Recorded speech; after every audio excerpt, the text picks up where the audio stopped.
Hey everybody, welcome to the second episode of the Sessions podcast. My name's Matt Demers. I'm your host. The Sessions podcast is a series of interviews with people who work in the esports and gaming industry with the aim of just seeing how they work, how they survive, how they got to this point. Tonight's guest is Gabriel Lyrical Cruz, who is a Dota 2 play-by-play caster.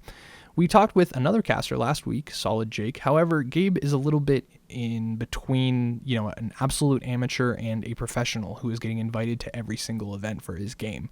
We talked a little bit about how he got to this point, his transition away from being a professional chef, why he got into esports, and how he balances his work with his marriage. So before we started this episode, I just want to do a little bit of housekeeping. The first part of the episode did not record on my side of the audio. Gabe's audio recorded just fine, so I'm going to get a little creative in terms of the voiceovers and intros in order to contextualize what he's saying. Thanks so much for the patience. This episode was recorded on June 1st, 2016. First, Gabe goes into his recent workload and just how much Dota he tends to cast. The last week I did a ton of casting. I did Southeast Asia, I did China, I did America for Nanyang, Star Ladder, the Summit 5, and then also some other random stuff as it came up. There was Canada Cup, it was a nuts week. I think that I worked I woke up at I did casting from midnight to 9 and then went to bed for 4 hours and then casting from 2 until 7 hours later and then went to sleep for 4 hours, and that was it. Next, we learn a little bit about why he got into casting, and it actually didn't start with Dota. It started with StarCraft. I started out, growing up loving StarCraft. That was my game. It was my jam. It's what I always did. And I loved video games. And then I ended up loving video games so much that my grades were suffering, and Berkeley public school system was shit where I grew up. And so I went off to boarding school. I got a scholarship and was able to go away to it, which is a school that was in the woods with no TV, no internet, no nothing. We chopped wood and made fires, heat our shower water. And I was out of the scene throughout pretty much all of that time. And then I got to college, I got my degree in econ, and I came out of it, and lo and behold, 2012, no jobs, no nothing, no anything. It was, poverty bound, which kind of sucked ass. And I took whatever job was there, which was a cooking job. And I felt really crappy about myself. I was like, this sucks. I'm not really doing what I want. I had a beautiful girlfriend that then became my fiance later. But it was it sort of reminds me of the free-to-play stories when you see that video where it's you go into something with a depressing mindset. And that's kind of what it was for me, where I got into Dota. And I started playing in October of 2014, I want to say. I think that's what it was. It was really later than everybody else. And then after about 4 or 5 months of just playing solo queue and really enjoying myself, I found an in-house league and I started playing with them. And then I heard somebody cast my game, which was just a random dude. And I was like, that's awesome. I want to do that. And so I started casting for people in the in-house leagues. I had a ton of fun with that. I really gained a lot of good friendships that I still have. I mean, we're doing this on Discord, and I've got a Discord server with my buddies that we still play on. And then I eventually started doing it enough that they were like, you should try and do this full time. You should try and make it. You're awesome. And I was like, all right, thanks a bunch. And I started join Dota League. They have a really cool thing where you can get in and cast Division 2 games, which are, those lower brand games for people that are basically just there for betting and a couple of hardcore Dota fans. And I started gaining some traction with that. TI5 came around. I was like, I'm just going to bust ass. I'm going to cast all of TI5.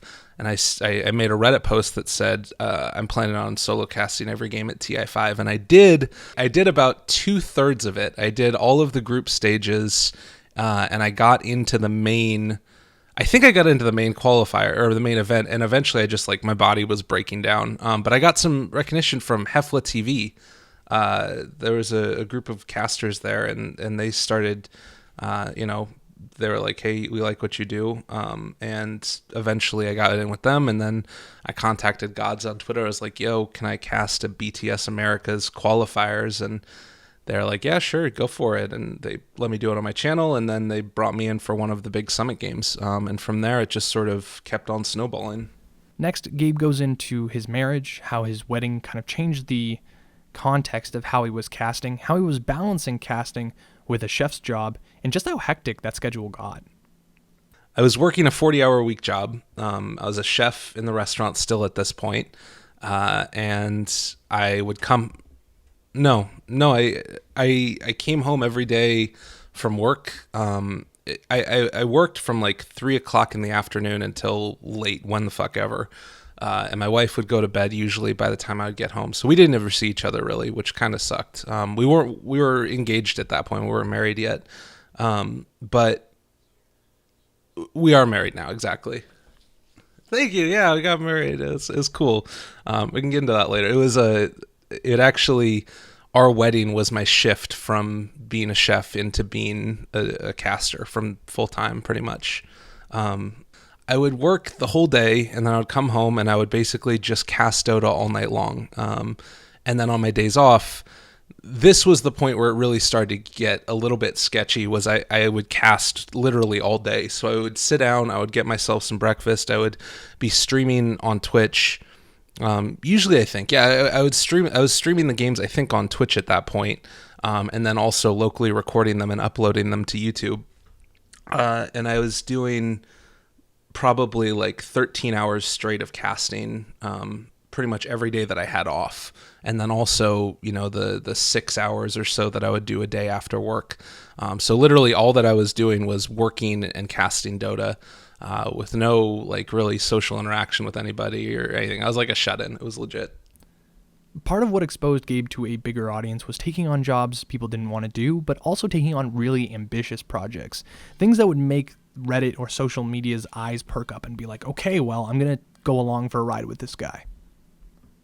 To be honest, I was having a lot of fun. I really enjoyed every little bit of it that I was doing. And I did something similar at the Shanghai Major. That was, again, a situation where obviously I wasn't at the Shanghai Major, but I knew that I wanted to take the time to watch it, and I figured, why the hell not cast it? So I did a similar type of thing, and I got a lot of traction with those ones because I was actually casting them as they were live, which I felt a little bit weird about too, because you don't want to try and like steal away viewers or anything, but you want to do you. So there's that weird dynamic. Well, I will say for the Shanghai one, I actually, there were moments where I got a good amount of viewers because of all the shenanigans that happened there. I think I got up to a couple thousand on some of the games where all of like the feeds were down across the channels, and then they were like, "Oh, this guy is doing it," and I was like, "Fuck yeah, I'm doing it! Come watch my shit." But I felt kind of bad about it still. It was fine though. And the TI thing happened again, like. The Reddit thread that I threw out there, it blew up pretty big. I got a lot of people that were interested in my videos and my casting and stuff like that. YouTube's kind of fallen by the wayside for me just because I can't really keep up with it. I need to, we were talking about this before getting organized. I do need to find like some other way to get all of that stuff synced up and just take like a week to get all of my shit together because there's just, it all goes too quickly. Being a chef didn't exactly work out for Gabe. There's a bigger story there, so I'm just going to let him explain it himself. At the very beginning, I didn't really think that it was going to go anywhere, but I figured, like, again, this all goes back to, like, StarCraft 2 and the other stuff. I had seen these games take off before. I had seen the explosion of popularity of individual personalities, and this is also in the context of me, like, coming from, a really shitty place. Working in that restaurant was like hell. It was 115 degrees in there on some days when it was in the middle of the summer, and I would be in there for like 8 hours a day. And I was working with a boss that like was constantly trying to block my progress because in his eyes I was, a young whatever highfalutin dude, or I don't know what the fuck the word is for, but I was like this guy that was coming in with very arrogant in his eyes. And that was a lot of what it was. And then like, he was like this, alcoholic asshole who was crazy, literally crazy. And I don't know if you've ever worked in the service industry, but chefs are nuts. And like to the point where there were moments where I felt like he was maybe even going to come in with a gun and kill us all. Like it was absolutely unbearable to work there. And so I was looking for any way out. And at that point, like, again, no jobs really were around. I was applying constantly to other places while it was all happening. And then I was like, you know what, I'm going to try something here, see if I get any traction at all. And then if it happens to work out, it does. If it doesn't, then it won't end up working. So I really did go into it giving my all right from the start. Even when I was doing the in-house leagues, I was like, I'm going to try hard. I'm going to really work at it. And I tried making a YouTube channel. And I mean, I still have the same mic, which is the first mic that I bought, from, whenever it was that I started. So I don't know. Really, for me, it was when I started, when I got the response from that TI5 thread on Reddit. That was when I realized that this was something that could actually work, or rather, I realized that it was something that was working. I always thought that there was a chance that it could work, though. It just had to come down to like if people liked me or not, basically. Part of being a creator is exposing a vulnerable side, not just to the audience, but to yourself.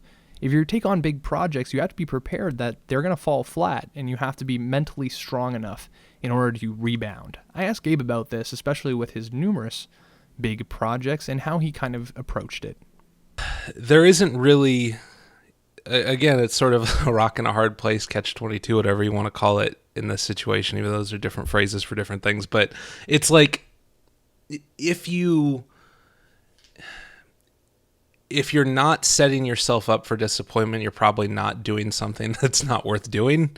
Like if you're not putting a lot of effort into something, I don't think it's going to end up coming out very well. Well, I don't know. It's tough. All right. So here's what let me try and break it down. If I put a lot of effort into like the Shanghai Major, for instance, I did images of all of the group stages as they were being updated in Wikipedia. So I had scenes set up that were going to be able to let people track the tournament from my casts. It was a lot of work that I put in. It was a lot of like other shit that I put in. And it ended up being able to gain traction because I knew that that's what people were going to want if the stream were to sort of suffer and stutter and things were going wrong. Like I knew that people were going to be interested in this entertainment, that this type of stuff coming out. Likewise, with the TI stuff, I knew that people weren't going to necessarily, they would want to watch the games live. They wouldn't want to watch them on my channel. But I still had to do it because it was like the dynamic that I was working within. So you kind of have to put yourself up for that and be okay with being disappointed. And that's something else that I think is just going to be a reality in the esports world, or anything that you're in, is that you're going to have to face disappointment and be able to get through it on the other side. And if you're sort of trying to avoid putting in work to not get disappointed and not become discouraged, then you're not going to produce content that's worth watching anyways. You know what I mean?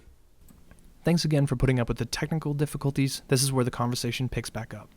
It's going to be kind of like a weird example or a comparison. It's almost like a relationship, right? If you're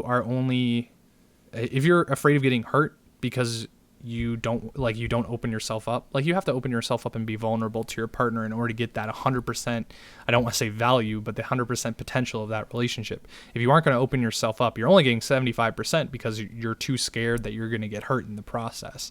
I know it's kind of a bit of a I think it makes perfect sense. And I think that that's something that you just need to be aware of getting into esports, is that you're constantly going to be faced with disappointment in one fashion or another, whether it's not getting in for a particular casting or a job, or if it's not getting in for a particular tournament, or, whatever the case may be. You're going to need to face a good amount of disappointment and be able to continue to work through that, because otherwise you're just not going to survive. This was something that I wanted to touch on in this podcast. I'm going to read an excerpt from a blog post by David Gorman, who runs Beyond the Summit, one of the major Dota 2 casting studios. He goes by the handle LD. This was something that was posted on the Team Liquid, liquiddota.com. It's a blog, and essentially he posted this around the time of last year's TI5, or so it was TI5, and when the talent the talent invitations were coming out, there was obviously there was some omissions that people had some problems with. The talent themselves didn't know like what had happened. So he kind of wrote this blog that I'm really big fan of. It's called The Hardest Time of the Year. I'm just going to read 3 paragraphs from it, just to kind of get an idea. Like, I think it just like resonates with what we were talking about. There's a small list of established talent who have worked enough large events and built up personal followings to the point that they generally don't worry too much about getting invited to work TI. Nothing is ever guaranteed in this world, and I don't think anyone takes for granted that they will be invited back. But those established people, even not getting invited to TI isn't the end of the world. They have other opportunities to fall back on, be it casting gigs, sponsorships, personal streaming, or for some even a shot to play competitively again. Pretty much for everyone else, there is virtually nothing but worry. I can't even begin to tell you how much stress most up-and-coming casters, hosts, and analysts are under from April to June. An invite to work TI can make a career, and a snub can easily break one. Younger casters sometimes have the luxury of living at home or attending university, in which case they may be able to reset and try again next year, but many people don't. They have bills to pay, families to feed, and in many cases, not being invited can mean having to give up on the dream in favor of a more stable path. You see, for casters, there's no open qualifiers. There's no second chances. If you don't get invited to work TI, better luck next year. So after a year of crazy hours, little sleep, and a whole lot of flame, these people line up and wait for Valve to be their judge, jury, and executioner. The process is especially brutal because, just like team invites and perhaps most things Valve, it's a total black box. No one can know for sure, or no one knows why they were chosen, and for those who don't make the cut or get their preferred assignment, there's no direct appeals process. So that's something I love that blog post, mostly just because it's a very genuine look at a very chaotic industry and one that we're kind of, working in. Like you said, there's no limit to the potential for disappointment here. So like reading that or like hearing that, like, I guess what's your reaction to that? Is that something you feel that you deal with particularly well? Well, again, even though it was one of the most frustrating jobs that I've ever had, the restaurant job prepared me for disappointment in a pretty big way. Before I started doing this, I thought that I was going to be a chef long term. Before that, I thought I was going to be an economist, and I was on the fast track to make it work. But the big chef guy, I had gotten the recommendation from everybody else in the kitchen. I had gotten even an okay from the owners saying that they were cool with me stepping up into a sous chef role, which was like the second in command or whatever.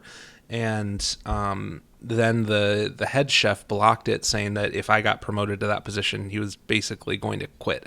I heard that from a couple of different sources from people, so sort of behind the scenes, but that was the general feeling, was that it was a choice of him or me, and they stuck me in the lower role.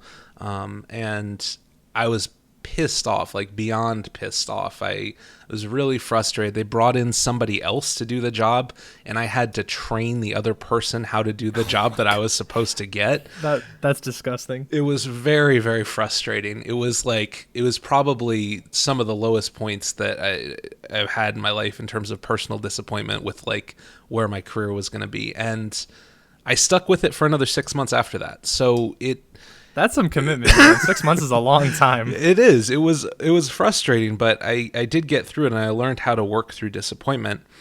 That being said, as far as the casting stuff is concerned, Ellie knows what he's talking about. It's not just Valve though. Even it's other organizers too. You don't really get inside the head of them that much. At least I haven't. I need to try and reach out to more of them more often to try and get myself into one of these lands, because you don't know exactly what it is that they're looking for. You don't get a ton of feedback when you're a caster, believe it or not.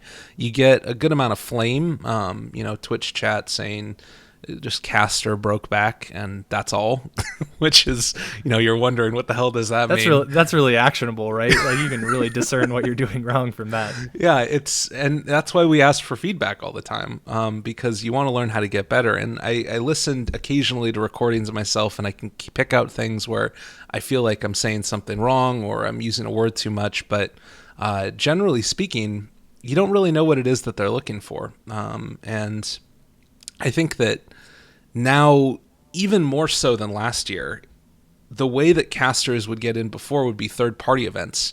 Third-party events now are like really hobbling by, and trying to make their way into it, and not getting as much viewership through the qualifiers, not getting as much viewership for the main events. And because of that, that also means that they're less willing to take a chance on an up-and-coming caster. So it's not... I am incredibly thankful for where I'm at. I've had like a rise to a sort of relevancy that I think some people might say I don't deserve, and probably some people would say like they were in line before me or something like that, just because people have paid their dues more than I have. And it's just sort of the reality of the situation. So I'm very thankful for where I'm at, but trying to figure out where to go next, that's the tough one.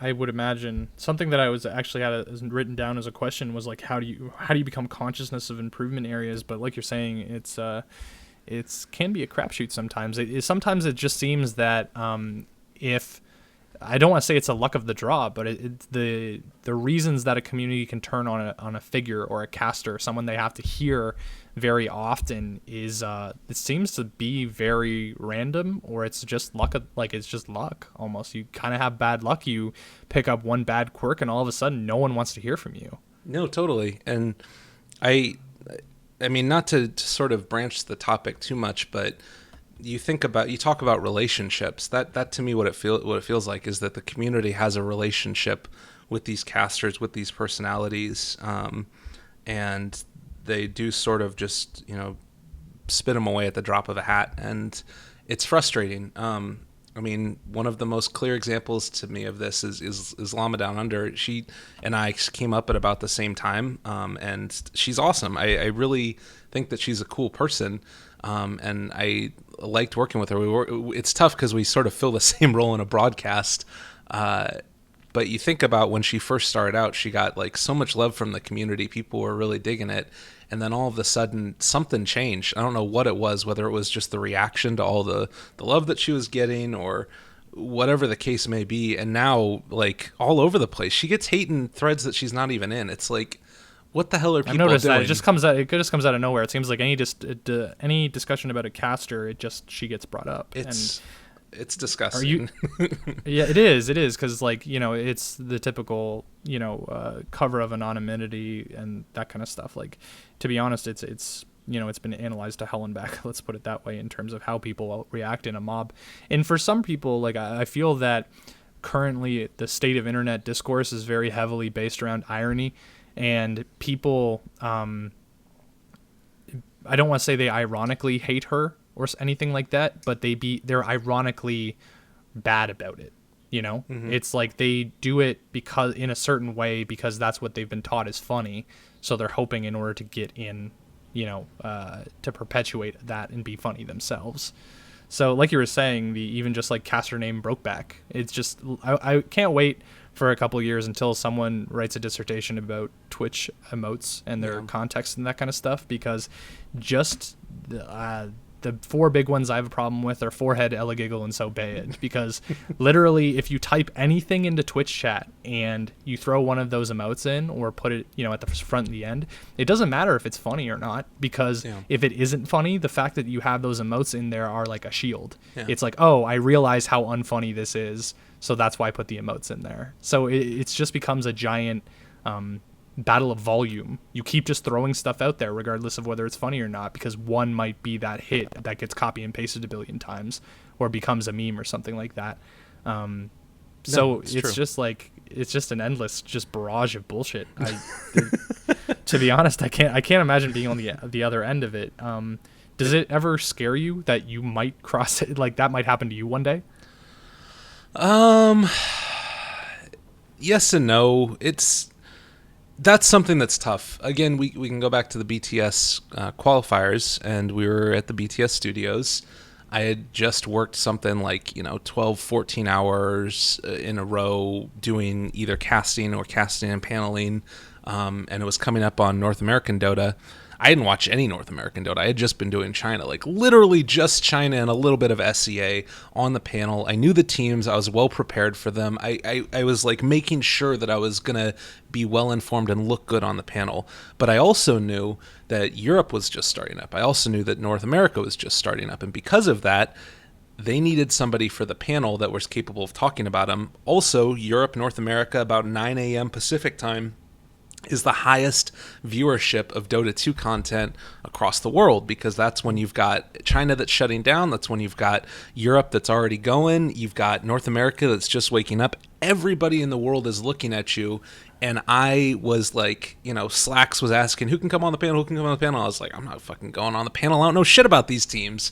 And I realized, like, it's these moments where I should have gone on there and gone onto the panel and just fucked around and done whatever. But I was afraid to get onto it because I was afraid of looking bad in front of all of these people. I was afraid of looking not prepared. And I kind of went back on that and I was like, shit, I really should have done that. Like, I should have stepped up to the plate and tried to take on as much as I could, because I did say no. And then eventually I got back on later on. But it was something where I realized that I was turning down opportunities because I was afraid of looking bad in front of the people and then becoming one of those types of things where I'm saying something that I don't know what I'm talking about. Yeah, but I mean, like, it's almost like the terrifying thing is becoming this thing that perpetuates. You don't want that following you around, I guess. Right. It just takes one. Like, I don't know. I look back at the TI4 EU hub. There are jokes from that still are going. Yeah. Like, the Pile Die playing Mario Party and never winning. It's die, die, die, or, that kind of stuff. Or Pile Cry and stuff like that is still in Twitch chat. Like, 2.5 years later, people are still making jokes about that stuff just because it happened so rapidly, or it was just like a prominent event, Mm-hmm. So I can't, like, I got put on the panel. I sat down in the cast to just to watch the game, just because there wasn't a decent place to there wasn't couch space or whatever. So during the games when they were broadcast, there was no camera or broadcast and you have the actual studio set. So I just sat down and didn't put on a mic. I just wanted to watch it. And Conrad and Charlie, it's Conrad, Charlie, and Haas, and they're just like, hey, you want to come on the cast? And I'm like, no, not really, but I just put on a headset, and then afterwards the game ends. They cut back to a camera shot of me, or of the panel, and I'm there. And I can't say anything. Yeah. I'm petrified, not because I'm on camera. I'm generally pretty good on camera, but like you were saying, I just don't want to say anything wrong, and then that be my thing. Right. What ended up happening was they didn't know, no one knew who I was, so they just called me Left Guy, because I was on the far left. I was on the leftmost seat. They just said Left Guy, and then they just kept saying how silent I was. And the one time I got like one thing in that wasn't game related, it was just like about player mentality or something like that. Just the whole thing was on a 5-minute delay, so I'm watching the Twitch chat as it's happening live for them, and everyone just erupts and it's like, Left Guy speaks. Like, they were just bullying him and he couldn't get a word in edgewise, and I'm like, dear Lord, like, that could have easily gone much, much worse. But just because the winds were blowing a certain way in Twitch chat, it wasn't as bad as it could be. And just thinking about that, like, that defining your whole career, that's terrifying. Yeah, it really is. It's scary. But again, if you start thinking about it, if you start like analyzing it or realizing the absurdity with which you're throwing yourself into, then you're also stuck too. Because like you said, you just don't say anything. So you've kind of just got to be okay with it, which is also, it's insane. It's it's all esports insane. Is an industry of insanity. Let's just put it that way. It is. Yeah, that's what it comes down to, really. But again, one of the things that really appealed to me about it is that it feels like the limit of your ability to rise within this world is just limited by your own willingness to work hard and your own relatability and charisma. And the thing is, I think the worst part is when people don't have that and they still keep trying. And it's not so much they should give up. It's more of a just like they're working really hard and they're just not getting that traction. Yeah. Totally. Do you, like, obviously a lot of this is networking, but I'd imagine that, I have a theory that there's different generations of esports, in the sense that there are people that start trying to work in the industry at the same time. Do you kind of have any of that with just any other casters, where, like you were saying, that you and Llama kind of started at the same time? Do you kind of have a connection with those people? Do you talk about them or talk with them? I'm sorry, about just like, projects and that kind of stuff. in general, sorry, my computer just went down for a second. I should be good now. No problem. In general, Llama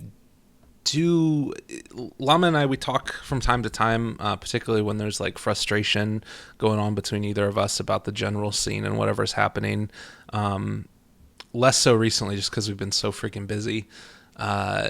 Other casters that I talk with, not really a ton, to be honest. Again, I came in with a lot of the other people, or with a couple of other people, but it was mainly just me and her that were at the same time. Then there's like the Hefla people who I talk with from time to time, like Michael Loris, MRP, and Danny Lee, and those guys who are all, Grandis V also. They've been in and around for a long time. Like Michael Loris has been doing casting for like 4 years or something like that. And so because of that, it's again one of those situations where he and we talked a lot when I was with Hefla and doing stuff with him. And he was, instrumental in helping me out to try and understand like OBS and understanding things about casting, how to become better. But it's still like, we don't talk a ton. And you don't talk a ton with a lot of other casters unless you're at events. It's a pretty, like, I don't want to say lonely, but more so you tend to talk with the people that you work with. So now it's more Motpax, it's more Ryu, those dudes who I've been working with more recently. So I don't know. I think that the generational thing also depends upon, it's much more about like who you come in at the same time, but your trajectories after that can really differ from that point.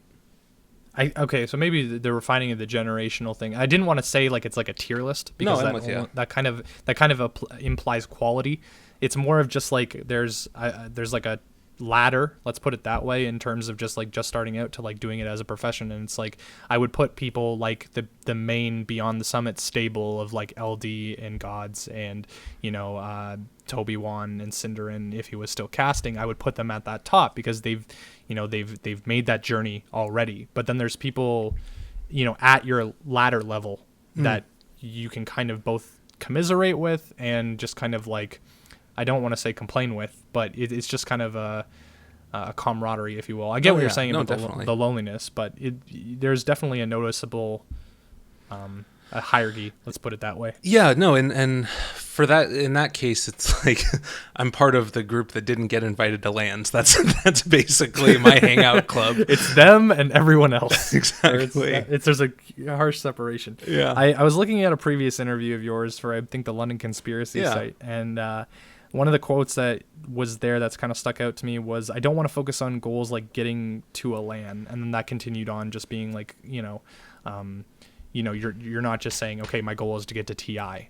The thing is, like what I've been thinking about the last little while in terms of just how I perceive my own work is that I tend to think about the context of the work a lot and not so much just getting the work done itself. From what you were saying in terms of your like crazy casting schedule, it's like you don't even have enough time to think, oh, is this the thing that I should be doing? Is this gonna pay off? That kind of stuff. You just literally have to tunnel vision on the work, and then when it's done, maybe, but hopefully you'll get some kind of positive feedback or a reaction from that. So normally you don't have enough time to kind of overthink about it. Is that something that you kind of like do unconsciously, or do you actually make the decision just to be like, okay, I'm just going to tunnel on this and then it doesn't matter what actually comes out of it? It's basically it's a little bit of both, as much as many things are. I try to get work whenever possible, and I'm looking for casts constantly, whether that's my own stuff. So for instance, JDL just announced that they're going to start back up again. I am planning on trying to get my channel set so that way I can cast a ton of JDL games. That is something that is sort of on the back burner that I'm constantly going to be looking for, but I'm also looking for paid gigs. I'm also looking for LAN stuff. I'm always looking for more events to do. Not with the goal of like getting to a big one, but with the goal of like grinding out work and trying to become better as a caster. And I think I still do have the dynamic, like I'm married, I have a wife, I am paying rent and paying, college tuition and stuff. So I need to find paid work whenever possible. But there's also that trade-off of future success. So things to build my exposure right now, and try and work towards a larger goal in the long run. when I have the capabilities, whenever there's work, I'm just focused on the work. And if I have a lot of work, I'm focused on getting through it day to day to day. And I guess that's what I would say, is that if I have enough work where I can just focus on getting the work done, then that's what I'm doing. If I don't, then I'm always on the lookout for other stuff to be doing. So it's a little bit of both. But my main overarching goal at this point, it's still somewhat undefined because I'm coming off the back of working like crazy. So I guess that's the answer, definitely. Is that I'm always working and less often planning my next move. That's sort of my go-to, is work, and then afterwards plan the next move. I mean, if there was a defined path in terms of like the steps that you needed to take in order to get to that like full-time paid position, it would be less of a, less of something you just have to do and not question. Because I explained to someone once with writing that you start off writing for your own site, a Tumblr or a blog or something. Then you write for other people, but for free, or you work in like a group or something like that. Like a fan blog or something like that. Like how I got started in esports is I wrote for a League of Legends volunteer site, and it's like they'll take anyone. So you're using the fact that your stuff is getting published there in order to leverage it into paid work, because you're saying, here's the stuff that people are publishing. I can do that for you, and you can give me money for it. Right. And then you use the fact that those people paid you to find other people to pay you, and eventually you scale in terms of your pricing, because you're either so well known or you can just bring a certain type of thing that publications are going to want. So that's like a logical ladder, or a timeline to follow. But with casting, you never know what cast is going to be the one that like breaks you huge. Like if you think about OD Pixel, he was putting in a ton of work beforehand, but the main explosion was that 3-hour Cloud9 game where he was still doing his thing 3 hours into the game. So I don't envy you in the sense that you can't exactly turn down work sometimes, because you never know which one it's going to be. Yeah, no, it's true. And I think that you always think that it's going to be the next one. There were a couple of games that I did over this past week where it was like unbelievable plays, huge moments, really key things that came about. And at the end of the day, those events that I felt like this was going to be huge, it's going to blow up, people are going to be like, who's that caster? And then it didn't end up being the case, because nobody took an odd shot, nobody took a Twitch clips, nobody did this, that, or the other thing. And because of that, it didn't end up making it to Reddit, which is, again, sort of the be-all, end-all for breaking out of casting. And so you try and you wait for those moments within a cast. You build up the hype whenever possible. You're always like leading an opportunity for somebody to make a huge play, and you sort of build that up slowly throughout the whole course of a broadcast. And then if it happens, it happens. If it doesn't, it doesn't. But then there's just so many things that need to go right for that to happen. And then you also have like sort of the dynamic of needing to give homage to or sort of pay homage and give respect to the game itself, and not dismiss the players, and not sort of do something that's a cheap shot at them that's going to be able to get you views, but also might end up losing some respect. Like you can't, like you could just make a meme about how somebody's terrible, but then you lose respect from the players, and then you start losing respect. Like they shit talk you to whoever else, and it's just such a fine line to walk. It's a lot of plates to keep spinning at once. Right. And a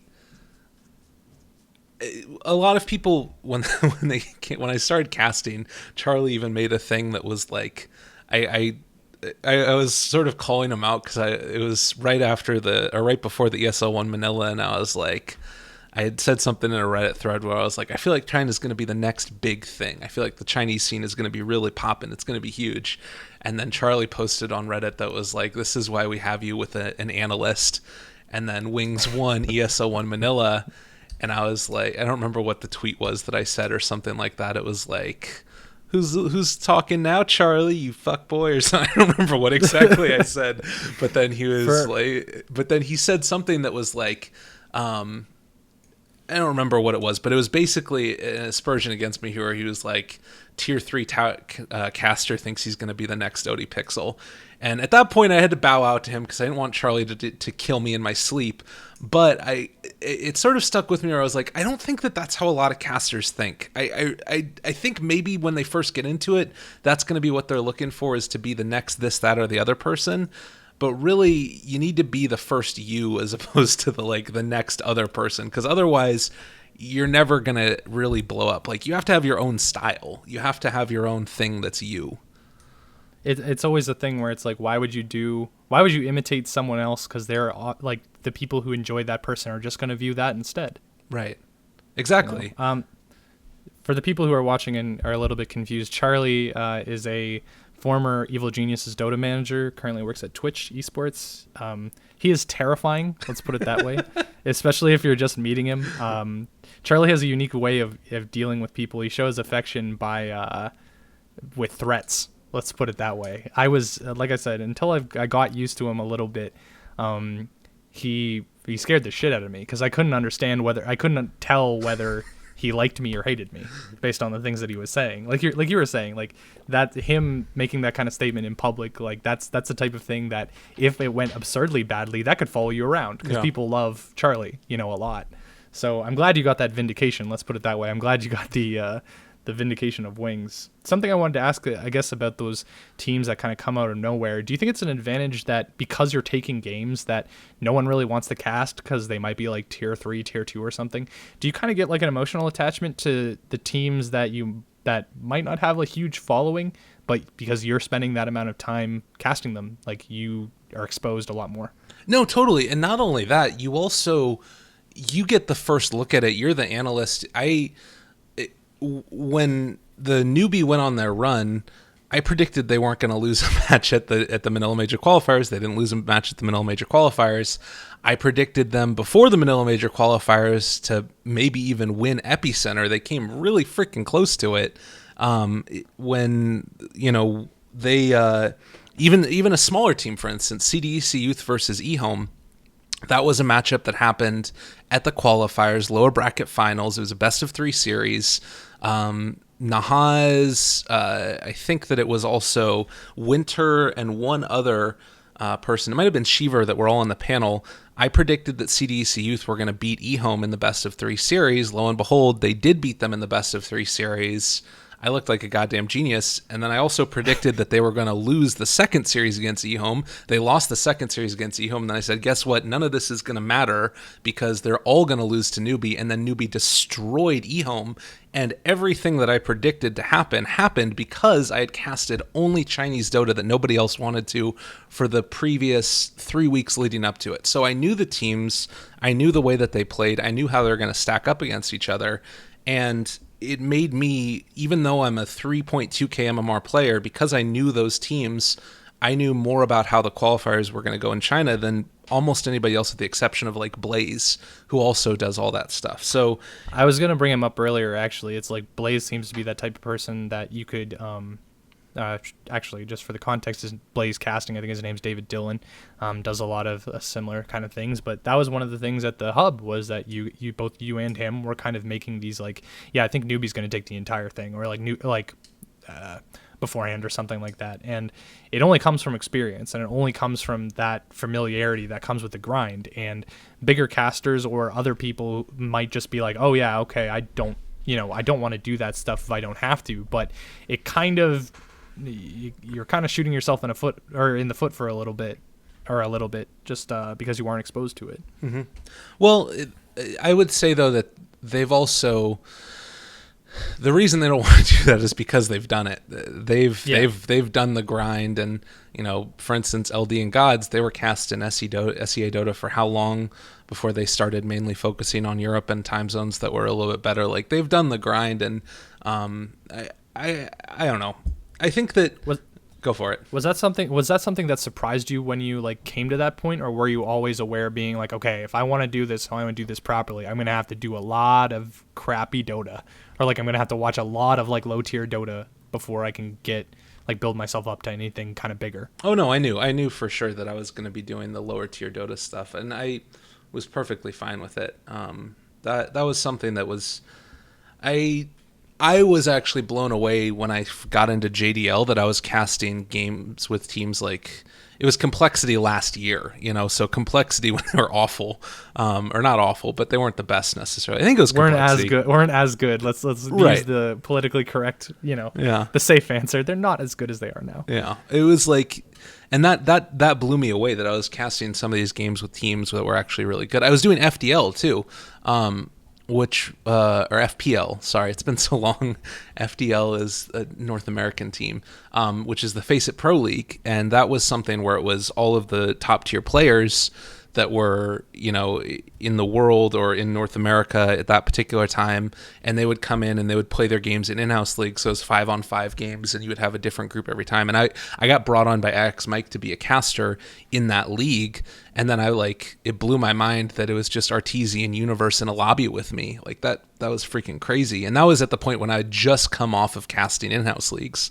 So you get a little bit of shock and awe, and because I always thought that I was going to be doing casting, low tier Dota for a really long time, and then I got a taste of doing some of the big leagues, and I realized this is just Dota. It's the same thing. It's kind of a similar thing with doing interviews with people or getting published places. That's something that I noticed is that when I moved to Toronto for journalism school, there were all these publications that we all viewed with reverence. We're like, oh, the Toronto Star or the Globe and Mail, or these are big Canadian newspapers, essentially the biggest ones in the entire country. And then eventually, as you freelance for them, once you get one story, you're all of a sudden like, oh, the magic's gone. Yeah. You're it becomes a normal thing, and all of a sudden the prospect of getting there, you realize it's not so much that it's easier than you thought it was going to be, but you realize you're at that point that you don't have to look at it like a wide-eyed newbie being like, oh my God, I'm actually casting on the Beyond the Summit channel. Did that kind of happen for you? Oh, definitely. The first big cast that I did was, big relative speaking, was the BTS Summit qualifiers, and I think it was Complexity again facing off against somebody. I think it was Complexity versus Leviathan, if I'm not mistaken. And nobody had ever heard of me. It got around 5,000 to 7,000 people viewing it, and it blew my mind. I left the overlay on for the first 5 minutes leading into it, and after that, I also. What else did I do? I played a commercial at the end of the game. So on Twitch, when you do stuff, there's a 2-minute delay naturally. And when you play a commercial, it plays it as soon as you hit the button.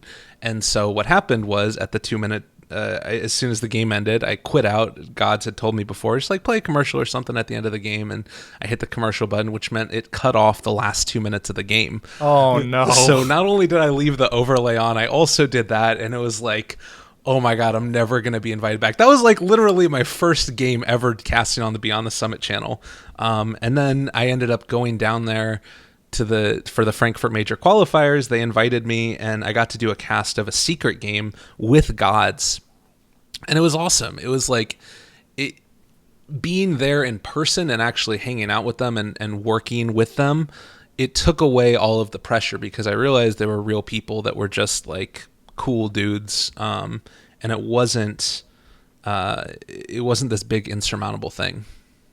Did you that first cast with Gods, or did you instantly kind of learn something? I think when I work with people that are obviously much more experienced than I am, you can tell instantly. You're like, oh, okay, they've I can instantly determine what makes them different about me. Did that happen with you? Well, Gods, he's an analyst, much more than play-by-play. So more so, I quickly realized that he was really fucking good at what he did, obviously. And he was doing the analysis, but also following up my hype and my excitement. And I hadn't really worked with a co-caster that had done that before, with the high game knowledge and also the ability to build excitement within the course of a game. So that was something where it was this is really cool. I really like this a lot. I actually haven't casted a series with him since then. We need to do a cast together. I need to try and get him on for something, but just hit him up on Twitter again. Exactly. That's what I'll do. But yeah, it was something where it, and since then, obviously I've worked with a lot of other really good analysts, and that's something that always stuck with me is that, you see, you can tell a good analyst just by working with them a little bit. and it's hard to go back to just sort of casting with randoms after that. I've been watching a series which kind of makes the insinuation that, the best people for a position are the people that elevate, or like a leadership position. I don't want to say that there's a particular leader for the casting pair, but when you work with someone that elevates you in the process, when they are setting you up for a greater amount of success, or they're taking like what you're making and then supplementing it to make it better, even if it's unconscious, that's how you know you have good chemistry with someone. Mm-hmm. Has there been anyone that you've instantly kind of been like, oh, this person is just like elevating me as we're kind of working, whether they were, know or not? Yeah, there's actually been a lot of people. It's always an interesting dynamic sort of working with somebody, and because this is the thing that's tough about casting. Chemistry, I feel like, matters more than having two people with two clearly defined roles. So play-by-play and analysis are the general go-to mechanics for a caster. All right, I blacked out of my screen again because I didn't move my mouse. So you've got play-by-play and you've got analysis. And I just recently did a cast with Zyori where both of us are like 3K scrubs, and we were casting a couple of games for Canada Cup, and it didn't matter so much that neither of us had high-level insight because we both were really comfortable with each other, and we both could talk pretty effortlessly and around each other, where we weren't cutting each other off. We were sort of building off what the other person was saying with our limited insight. So it was a very newbie cast in terms of high-level analysis, but it was really entertaining. And a lot of the people that I tend to cast with are people where I have that good chemistry with. Again, I go back to like Motpax, Ryu. Those are two guys that I've been doing a lot with recently. In Southeast Asia, when I'm doing casts, I'll bring on Scant or Danny Lee. Occasionally I'll bring in Hades or somebody like that. Like, they're all people that I have a bit of a relationship with, and we sort of we feed off of each other. So it matters less to me, much more so who the individual person is, than me being able to talk with them. Now, it's also tough because when you do a really high level game, like the grand finals or something, you do need to have that analyst there who also has the chemistry. But finding a co-caster that works well with you, it's always tough. It's like you kind of just have like you build partnerships, but like you said, because there's a chance that you aren't going to be able to stick with a certain partnership like long term. It sometimes makes it hard to kind of build that. Right. And one other thing that I'd say about that, for instance, this JDL thing, I'm planning on casting JDL on my own channel, but they're also going to allow other people to cast it on their own channels. So because of that, if I want to have another co-caster, I don't really have anything to offer them super much outside of exposure, but they're not going to be getting a ton of exposure. More so, it's going to be building up the channel of whoever it is that's casting it. And like a lot of my normal co-casters, they don't have time to just be doing something if they're not getting anything out of it. So I need to figure out, that's the other thing, is you need to sort of work with not just do you have a good relationship with these people, but what can you offer them. If it's a paid gig, it's easy because then you just, the company who's bringing out the broadcast, they pay them, it's fine. But if it's something like this JDL thing where it's just on my channel, I don't have really anything to offer them outside of building chemistry with me, which isn't really it's not tangible, or right. Like as tangible, I guess, as like a why would I do this kind of thing. Yeah. Especially when, it depends on sleep schedules and that kind of thing, and just being able to prioritize what you're actually going to be doing. I guess, just kind of wrapping this episode up, we were talking about relationships, and I guess I wanted to know, is your wife a gamer? She's not so much. No, she respects what I do, but it's not for her. At least there's an understanding, or an understanding there is what I'm saying. Yeah. She has really believed in me and has made this all possible in a lot of ways. Like I was saying, I was in that job for the 6 months afterwards. And even before that, we had taken a trip and we got back. We didn't have any money left over from our trip, and we had kind of spent it all to try and go and travel Europe. And I came back and took that job so that way we could afford to live. And That's important. Yeah, she took her time to find the job that was what she really wanted. Because before that, she had been in childcare. She had a degree in early childhood education, and wanted to be a teacher, but then realized she didn't want to deal with the bureaucracy and all that craziness. So she spent her time really trying to find something that would work for her. And I took the job that I really didn't want to, but realized that this was going to be better long term. So now it's sort of like going the other way, where she's working a job, but that job allows us to have me doing this thing where I'm getting in money irregularly, but building towards a larger goal in the end. So she really supports me, and it's just awesome. Being able to express frustrations to somebody else outside of the scene who can just have your back, it's really important. Definitely, like something that I was asking my previous guest was, the importance of that support network. But I think it's like in your situation, it's a little bit stronger than that, mostly just because I find that people who believe in you without getting it, like quote unquote getting like what's so special about esports, or if they're not fans themselves, themselves, it's kind of just like, oh, that's like, that highlights just how strong that relationship is. Yeah, definitely. We've been together for 8 years almost, so it's she's been with me through thick and thin. It's good stuff.